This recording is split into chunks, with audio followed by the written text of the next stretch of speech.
Hello ನನ್ನ YouTube family, welcome back to my mini vlog. ಎಲ್ಲರೂ ಹೇಗಿದ್ದೀರಾ? ಎಲ್ಲರೂ ಚೆನ್ನಾಗಿದ್ದೀರಾ ಅಂತ ಅಂದ್ಕೋತೀನಿ. ಇವತ್ತು ಲಾಸ್ಟ್ನೇ ಶ್ರಾವಣ ಶನಿವಾರ ಆಗಿರೋದ್ರಿಂದ ನಮ್ಮೂರ ಪಕ್ಕದಲ್ಲಿ ಶನಿ ಮಹಾತ್ಮ ದೇವಸ್ಥಾನದ ಜಾತ್ರೆ ಇತ್ತು. ಅಲ್ಲಿಗೆ ಹೋಗೋಣ ಅಂತ ರೆಡಿ ಆಗಿಬಿಟ್ಟು ಹೊರಡೋಣ ಅಂತ. ಆ್ಯಕ್ಚುಲಿ ಒಂದು ಕಿತಾಪತಿ ಸ್ಟಾರ್ಟ್ ಆಗಿಬಿಟ್ಟಿದೆ ನನ್ನ ಎಳೆಯೊಂದು. ಅವನು ಬರೀ ಹಿಂಗೆ ಹಿಂದೆಯಿಂದ ಹೋಗೋದು, ಬೀಳೋದು, ಎದ್ದೇಳೋದು, ಮತ್ತೆ ಅದೇ ಥರ.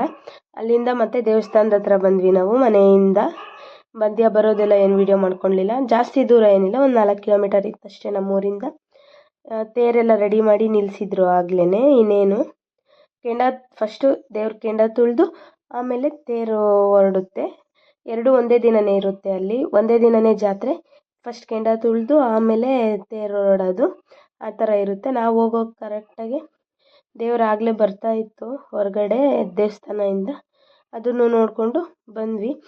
ಆದರೆ ಈ ಮಳೆ ಚೆನ್ನಾಗಿ ಬರುವಾಗ ಚೆನ್ನಾಗಿದ್ದಿದ್ದು ನನ್ನ ಮೂಗು, ಬಿಸಿಲೆಲ್ಲ ಚೆನ್ನಾಗಿ ಬರುವಾಗ ನೆಗಡಿ ಆಗಿಬಿಟ್ಟೈತೆ.